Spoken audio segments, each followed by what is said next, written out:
আমাদের তাদের এই অংশগ্রহণ অনুষ্ঠানে এসে অনেক সময় আমরা মন্তব্য শুনেছি জামাতের নেতাদের যে তারা এই আন্দোলনের ক্রেডিট নিতে চায়, জামাতের নেতাদের বক্তব্য তারা তাদের নিতে মুখেই চাইলেও শুনেছি। আমরা নিতে চাই না। বিএনপির মোর কন্ট্রিবিউশন, বাট বিএনপি কিন্তু কৃতিত্ব কখনো নেওয়ার চেষ্টা করে না বা দাবিও করে না। জামাত কি বলেছে সেটা জামাত কখন কি বলে, জামাত যা বলে তা করে না, বাংলাদেশের জনগণ সেটা জানে। আর বিএনপি কখনো কৃতিত্ব দাবি করে না।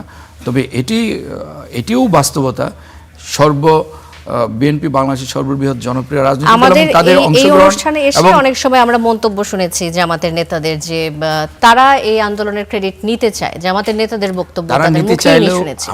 আমরা নিতে চাই না। আপনারা দেখবেন যে মাননীয় প্রধানমন্ত্রী এবং তৎকালীন তখন বিএনপির চেয়ারপারসন ছিলেন, প্রধানমন্ত্রী ছিলেন না, উনি কখনোই এই আন্দোলনের কৃতিত্ব দাবি করেন নাই। কিন্তু আপনারা এটা স্বীকার করতেই হবে যে এই আন্দোলনে ওনারও অন্য খুব গুরুত্বপূর্ণ ভূমিকা ছিল এবং উনি নির্দেশনা দিয়েছেন, নেতৃত্ব দিয়েছেন বিএনপির মতো একটি বড় রাজনৈতিক দল এবং অঙ্গ সংগঠন, এবং ওনার আহ্বানে বিএনপির যে সারা দেশে লক্ষ কোটি সমর্থক রয়েছে, তারা এই আন্দোলনে অবদান রেখেছেন। এবং দল হিসেবে আমি বললাম যে আমাদের 442 জন আমরা সুনির্দিষ্ট পরিসংখ্যান দিয়ে আমরা কিন্তু ঠিকানা, নাম, মোবাইল নাম্বার দিয়ে আমরা কিন্তু পত্রিকায় আপনাদের সংবাদ মাধ্যমে এসেছে। এটা কিন্তু অন্য কোনো দলের এত পরিমাণ শহীদ হয় নাই, আহত হয় নাই।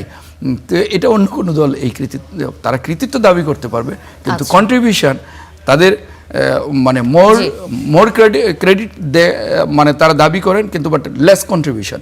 বাট বিএনপির মোর কন্ট্রিবিউশন, বাট বিএনপি কিন্তু কৃতিত্ব কখনো নেওয়ার চেষ্টা করে না বা দাবিও করে না।